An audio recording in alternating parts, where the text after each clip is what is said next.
am glad to have you back on Passion TV NG. I am Sebasti Valentine. Governor Dom Emmanuel of Akwa Ibom State started the conversation on who should be our governor in come 2023. And we're just starting the conversation right here on the show from that very thought. So the question today is, what kind of person would you vote for in 2023 as president and as governor, and indeed to fill other elective positions in this nation? To answer that question first is a political analyst, a woman of no mean repute, my friend and a regular face on Passion TV NG, ImaObong Akpan, Ima for short.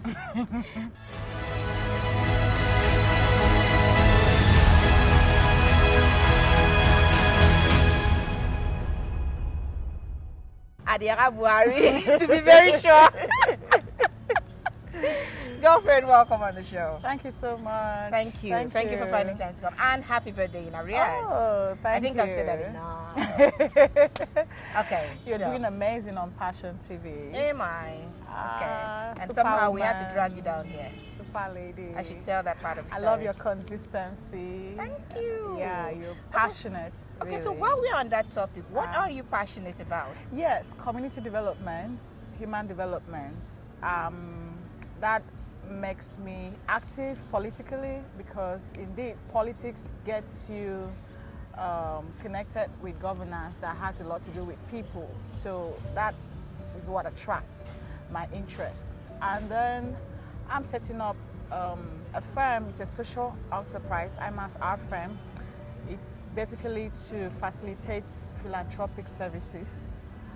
I'm also regularly partnering with NGO.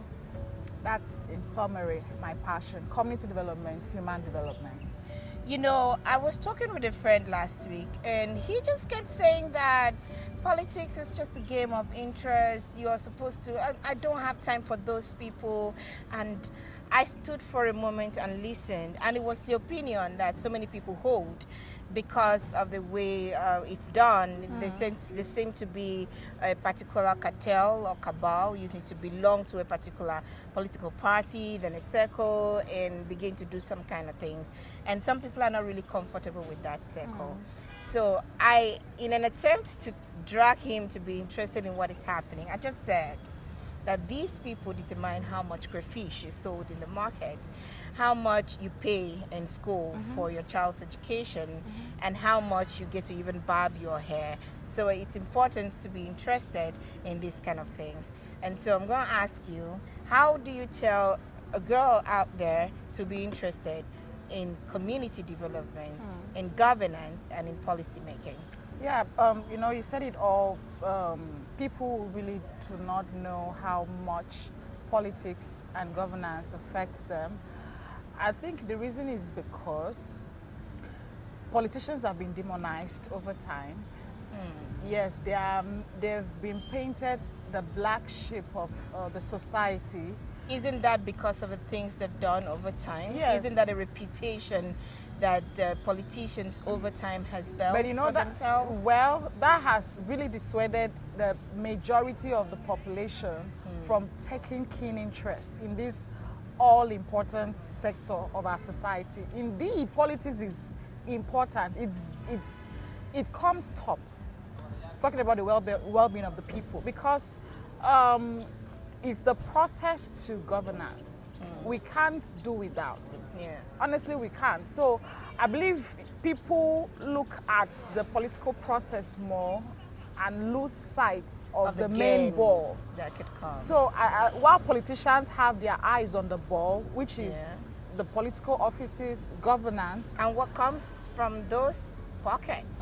So I'm now appealing to everyone and joining everyone. Please try to shift your gears from the political process a bit to the ball, to the main aim, which is governance, which is the political offices. Be interested in who occupies, even if you're not there, but be interested actively about who occupies these offices and what is going on in government, because at the end of the day, your wealth as an individual is directly proportional to the wealth distribution of the state and nation. So you have to be interested. So now that sounds like you have to pick a side. You can't pick a side, and Exactly. you mean a side. What you mean is political party. Yes. There are people who honestly would not want to be involved in any political party. But we do not But have independent candidacy. But So it is, you can vote for, candidates And that are not political worth parties. that are worth your time and effort in different political parties. That is, even if you don't want to be involved. But I encourage people to be. Okay. There are over 60, 70 political parties in Nigeria. Pick any one of your choice. Please be active, honestly. that ideally there are over 70 Yeah. political parties. There are But you two- and I know two there are major two major elephants. political parties. But we can always make a third major elephant. Well, is it possible to have the youth come together to form the third energy? When you said the youth, every youth has their interests, so while you would want a youth thing, but you can't also forget the fact that amongst the youth, they are also entitled to their political opinion and their ideology, if a political party in Nigeria has any, but they're all entitled, and so you may not be able to have the entirety of the youth population come together to be in one political party. That's not feasible, if you ask me. Not possible, true. But we can have a common interest of protecting youth slots, irrespective of which political party you support. Now or are that a you member of. mentioned that, welcome back from the just concluded Youth Congress Yes. of the APC. Oh, that's I have right. to announce that I loved it. I'm Okay. actually looking forward to all parties doing that part. Yeah. So one of the things that you guys talked about that I sniffed was that there's a possibility of having the APC present a youth president. True. Honestly, can I just say it out loud? If you do Yeah. that, I'll be voting the APC. Oh, really? Okay, Really? okay. A young Ow. person Okay. that possibly understands the times. I'm not saying nobody understands the time, but a young person that understands the times, a young person that can speak, and I'm just sitting here and sniffing inspiration. Just and imagine the one, just imagine you being my campaign manager. look at that. Let's not have that conversation here. Okay, but is it possible that the APC would present a more youthful candidate, a more people oriented candidate come 2023? Frankly, it's something I would look forward to. But if I have to be very practical now, I don't see that happening in 2023. Okay, maybe Yes, beyond that. yes. Look, maybe beyond. Yes, it looks like 2023 is already decided. Because if we have to look at the possible aspirants around to sniff around, They are still. I don't really think we have seen that youthful APC member that will be really supported. You know, finances are really needed here. Oh, I'm not yeah? saying it's not possible. It will just take only Hearts and minds. few stakeholders. Top push for top that. guys who would, okay, can we support this young guy? But I don't see that happening yet. That's me speaking practically. But it Okay. would be something to look forward to. So, what was your takeout from the APC Youth Congress, the just concluded Congress? Obviously, everyone in that meeting actually agreed that the youth have really been relegated to the background. Okay. Yes, as a ruling party, the youth have not really been involved. The appointments do not show sufficient acknowledgement and respect for our population. Okay. Yes, it's not expressed that at all. And then so many gaps yet to be filled. And then we've also talked about the security gaps in the country, the economic gaps, and how there's a need for federal government to step up its game. It was really Timely. tell ourselves Apt, at you the would truth say. sort of, meeting. All right. So this sounds like the APC is waking up and is Especially the listening. youth. Especially the youth. And we particularly, sent a message to those elder statesmen or elder stakeholders. The way you're even saying it, Yes, are you not in sync that with their programs? not everyone though that have not supported the youth, especially that with the conference we've seen stakeholders that really, you know, showed keen interest. Okay. But there are so many who didn't. So we are waiting for them in 2023 to tell them that it's really not going to be, you know, business as usual. In the next cut, we'll be answering the question. She will be answering the question. Who will you vote for come 2023?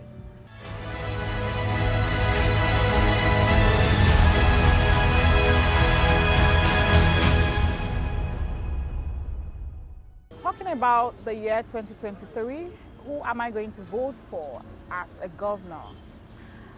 For me, it's clear.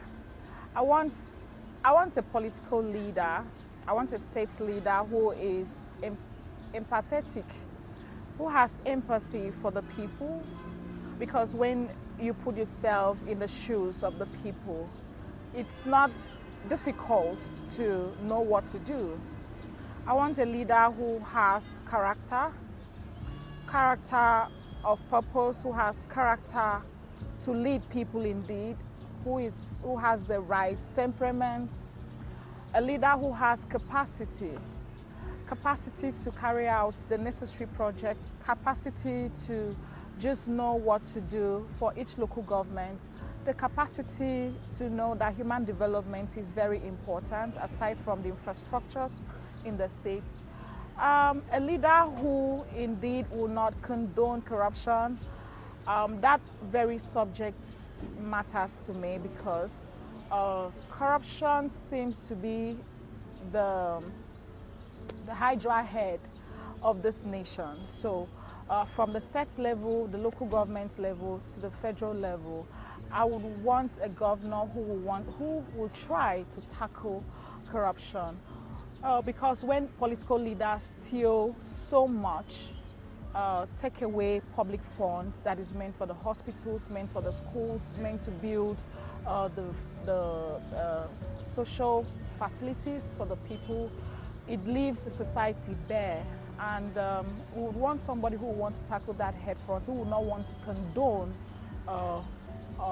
huge pilfering of public funds. At the federal level, I would want a president who is more communicative, who relates and connects more with the people. It's a president that I had supported in 2015 and also 2019. My major reason for supporting him was I expected he would tackle corruption head on, deal with the foundational rot of this nation. When he clears those rots, puts the big thieves in their rightful places, it's easy for a younger president to come and build upon. But so far, he's not been too successful in that. Yes, he's made attempts, and I expected more. So I want a president who actually will face corruption head on, a more active EFCC, and then a president who will give Nigeria its true identity, define Nigeria indeed, because right now I really feel we are really not yet defined as a people. I want a president who will make sure he puts the unity of the people as a priority. This nation is beautiful. We don't have the number of ethnic groups, tribal groups the way America does. So I see no reason why we really need to disunite.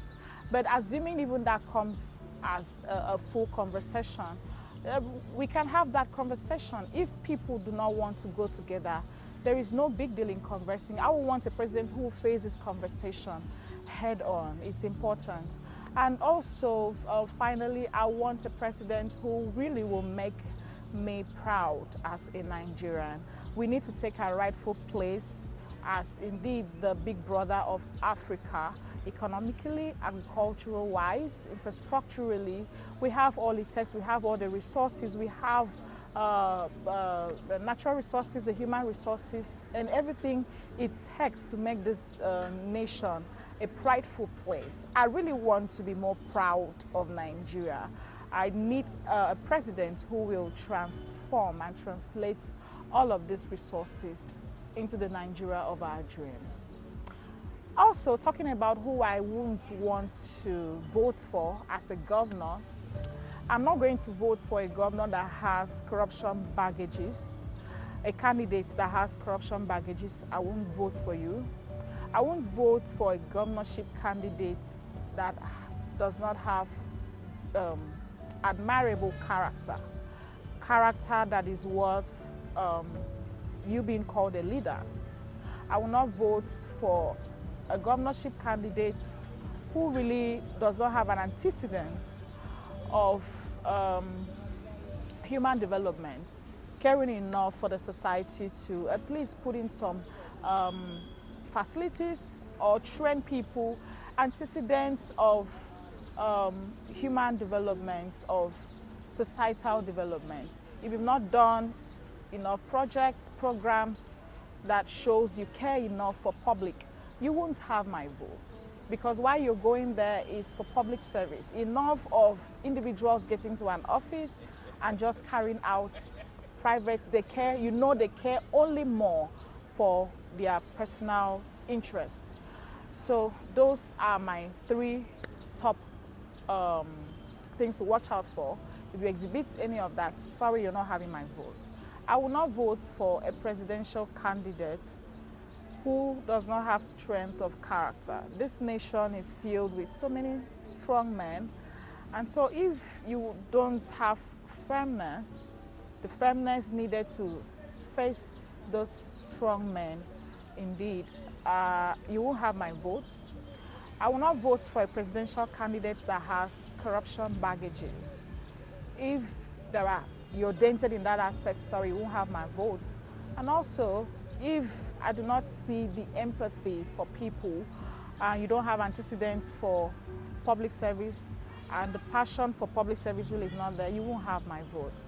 Those are also my 3 top stuffs to watch out for my candidates, my presidential candidates. If you have any of those, no voting for you. And this time around, yeah, we mean business. I do not want a governor that exhibits nepotism. By that, you're a governor and all we're seeing is projects in Ona, in Awa, for example. You want to carry out industrialization in the state, and most of the industries are packed in your local government, in your village. That is not right. Other civil servants from every other local government pay their taxes. Why are we not seeing their monies put to use in their respective local governments? I would not want a governor who thinks only about himself, his local government, his village. I want a governor who will indeed be a governor of Akpan Ibom State, and also a governor who will define the priorities of state rights. For example, the construction of the Ecumenical Center of 10 billion naira. That money, we really cannot imagine what it can do for the people. Yet there is so much hunger crisis, there is poverty in the land, and our governor thinks it's wise to build a worship center for God. I don't know if it's for the people. That was way out of it. I want a governor who will indeed set priorities around the people, human development, infrastructural development. Also, I do not want a president who takes concentrates projects in his state, in his village. I want a president who will be indeed a president of Nigeria, who will not, instead of building, let's say, the Calabar-Itu road, you're constructing a road to another country, Niger. That is not acceptable for me. I want a president who will think Nigeria first, put Nigeria first in everything he does.